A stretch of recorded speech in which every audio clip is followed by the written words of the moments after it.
Ang Sagradong Bundok Banahaw ay isang lugar ng misteryo ng kababalaghan, pakidigma at pakikipaglaban. Ang Sagradong Bundok Banahaw ay naging tagapagbasid ng makasaysayang kultura at kasaysayan. Ako po ngayon nasa Barangay Putol, isa sa mga barangay dito sa Tayabas na nagtanim ng kopi at kakao. Ito pong sa Barangay Putol, meron po tayo dito mga 24 na magsasaka na nagtanim ng kakao at saka kape. Sa kasalukuyan, meron tayong naitanim dito na 7,000, 3,400 na kakao at 4,000 na kape. So sa kabuuan po sa Banahaw, meron tayong naitanim na sa apat na municipality, sa 270,000. Connection, magandang umaga. Connection, kumusta ka na? Ay, mabuti po naman. Ganda ng mga tanim mo ah. Ay, sa awa po ng Diyos, magaganda na ang ating tanim. Talagang alagang-alaga, no? Mm, So, Connection, ito yung isa sa mga naitanim mo sa kakao. Oo. Pero ito sinamahan ko na rin ng gayabana para doble income. Oo. Kagaya na sinasabi nyo sa inyo, dapat marami tayong tinatanim sa lupa natin, ano? So, yung ibang mga tanim mo, halos malalaki na rin. Ay, marami na magaganda na yan. Ito kay Nixon, simula nung itanim mo, ilang taon na ito? Ay, ito yung mga 1 taon na. Bali, ilan na patanim mo dito kay Nixon na kakao? Ang kakao nito ay siguro may kumulang na sa 1,000 na ito. Dito mo itinanim mo, meron ka pang lugar na ibang... Meron pa ibang lugar. Ang kape, ilan yung napatanim mo dito? Baka nasa 400 yung aking kape dito. Hindi kong isama yung mga kaibigan ko dito, nasabi ko, ay, kay Kuya Nixon kayo pumunta at maganda ang mga tanim doon. Pwede siguro naman hindi naman nakakahiya natin ipakita sa kanila kung anong itsura yung ating mga tanim.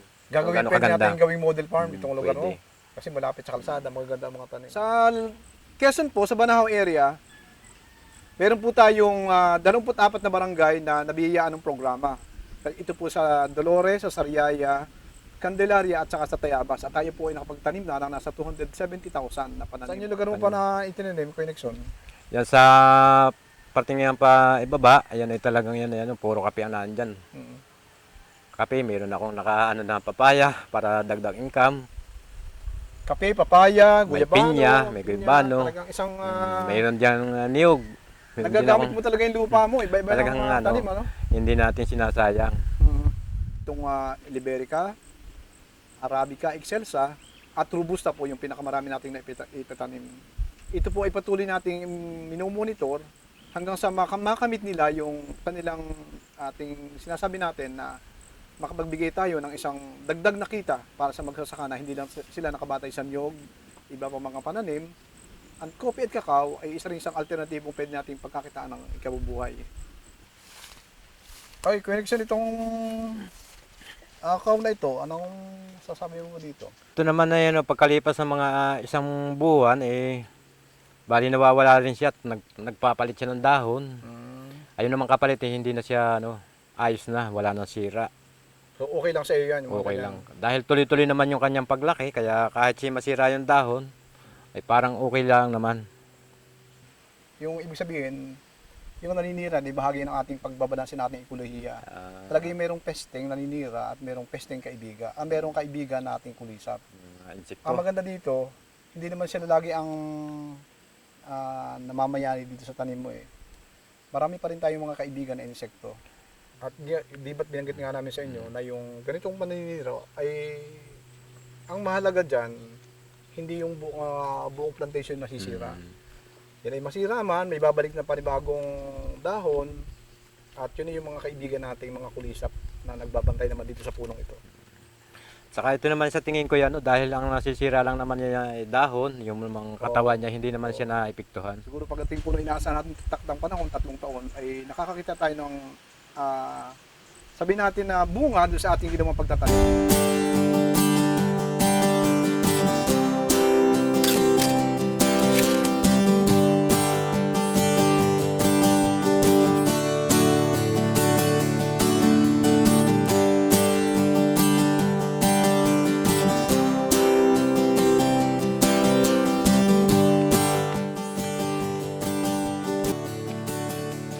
Dito po tayo ngayon sa Barangay San Vicente kung saan bibisitahin po natin ang mga taniman ng mga cooperator natin. Ang kabuuan po na ipatanim dito ng tanim kalikasan ay 10,000 na kakao at 5,000 na kape. Tayo na po at bisitahin natin!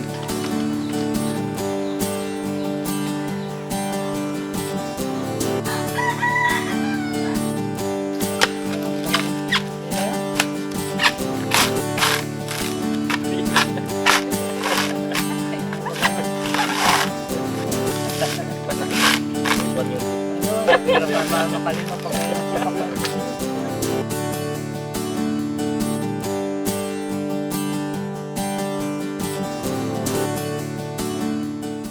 Magandang hapon, Kuya Pabs. Oh, dito ka mo sa saglit at napapaliwa ka dyan. Si Pablo Libranda, dating konsyal ng Barangay San Vicente, Macalelan, Quezon. Sa mga nabiyayaan ng libreng pananim mula sa tanim palikasan, si Kuya Pabs ay nakapagtanim ng 1,000 kakao. Kuya Pabs, ano bang masasabi mo sa proyekto ng tanim palikasan dito sa inyong barangay? Sa akin napakaganda dahil yung mga inputs na pananim ay ibinibigay at isa pa natututo kami magtanim doon sa intercropping dahil kung aasa lang kami sa mga tulad nitong nyug saka yung mga ibang kahoy yan, may posibilidad pa kami na another income yan halimbawa kami nagtanim sa mga paligid. Sa pagtatanim mo naman, nasusunod ba natin yung tamang distansya ng ating mga pananim sa lupa? Dahil nga ro sa sinagawa nating seminar, training, ay yun, ina-adapt ko naman yung lahat ng natutunan ko. Wala ka naman napapansin ng mga sakit ng lamang ng ating mga halaman dito? Bali doon sa aking pag-ikot, doon sa ating kapwa magsasaka, mga pangkaraniwan lang, yung mga insekto lang, mga buod, ganun. Sa ngayon, ano bang pinagkakakitaan mo? Kopra, saka may konti akong morlis ay hectares na tubigan. Diyan na lang ako kumukuha ng mga pang-araw-araw ng pangailangan. Yung po bang pinamigay namin sa inyong organic fertilizer ay na-apply nyo na sa inyong halaman? Doon sa siguro mga kalahati na yung aming na-apply dahil ay doon kung kami nag-focus muna ako sa pagtatanim ng palay, baka kami maiwanan ng pa sa panahon dahil ay biglang uminit. Siguro sa pagkatapos nito ay tutuloy-tuloy.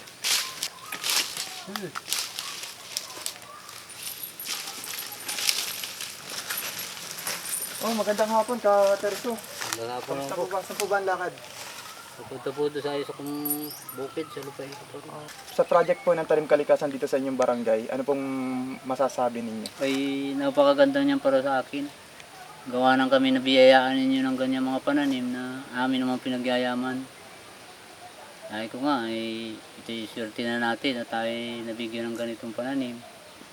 Nang pagkatapos ng 3 years at napuputi na natin, dito makukwarta na. Ito po yung taniman ni Mang Terso. Kitang-kita naman natin na tagang alaga niya, halos hindi niya pinapalaki yung mga damo. At talagang ang hanay niya, straight na straight. Titingnan po natin doon sa may parting itaas kung ganyan pa rin talaga. Ang kabarangay na si Mang Terso Villano naman ay nabiyayaan ng 100 kape at 500 kakao. Bukod sa paghahalaman, nag-aalaga rin siya ng mga native na baboy upang magkaroon siya ng dagdag na pagkakakitaan. Yan, makikita nyo, andyan yung kanyang tanim.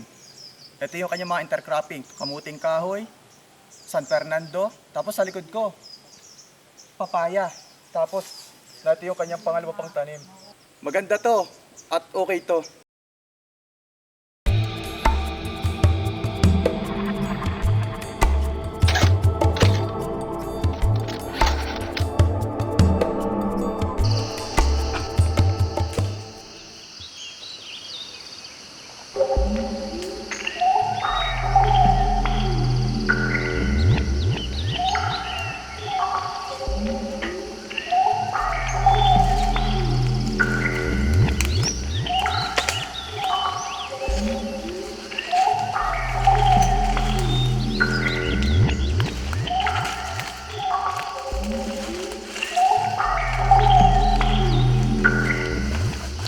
Napakaaga pa pero mistulang gabi na.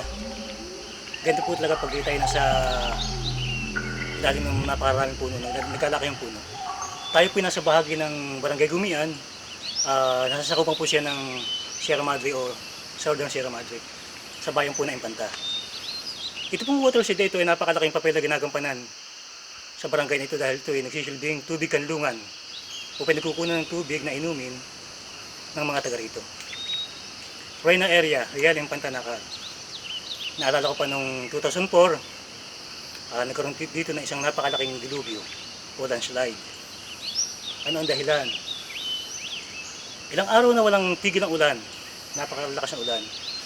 At dahil doon, lumambot ang mga lupa at sabay-sabay na nagbagsakan sa kabayanan ang naglalaki ng puno. Ganito halos kalaki ang bumagsak o tumapon sa kabayanan ng Real Infanta Nakar o mas maaring mas malaki pa dito. Kaya naman para sa mga taga-Reyna area, isa itong bangungot na naranasan nila sa buong buhay nila. Kaya naman sa panahon ngayon, pinagbabawal nila ang pagputol sa kanilang mga kagubatan, lalo-lalo na sa parte ng Sierra Madre o Southern Sierra Madre. Noong mga panahon yung 2004, November 29, halos isang linggong walang komunikasyon, walang kuryente, walang pagkain, walang tubig. At ang tanging nagpapalakas ng loob na sa kanila ay ang kanilang pagtutulungan sa bawat isa. Noong mga panahon yon, ang masasabi natin na ang mga tao ay halos mawala na ng pag-asa.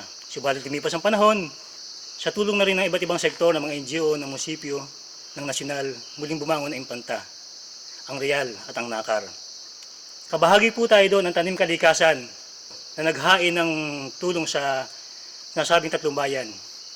Ito po ay ang pagpapatanim ng kape. Sa ngayon po, may pamigay natin ng pananim ng kape ay halos kulang-kulang na 400,000 sa bahagi ng Real Infanta Nakar at 10 barangay. May halos kulang-kulang na 500 mga cooperator o mga farmers ang nakikinabang sa proyektong ito. Sa ngayon po, ay patuloy po kaming nabumonitor sa kanilang mga itinanim at siguro mga isang taon o wala pa isang taon, mag-aani na o pakikinabangan nila ang pangkabuhayang ibinigay ng tanim kalikasan at ng kagawaran ng agrikultura. Ako po si Gadi Gaetano, Tanim Kalikaster ng Banao. Ako po si John Wilbert Castillo, Kalikaster, Tanim TV. Ako po si Perry Abulencia, Kalikaster, Tanim TV. Ang Tanim Kalikasan po at Tanim TV ay kasama sa pagpoprotekta ng ating mga yamang likas kagaya ng kabundukan, karagatan, kaparangan at lahat ng mga kalikasang ating tinatamasa sa ngayon.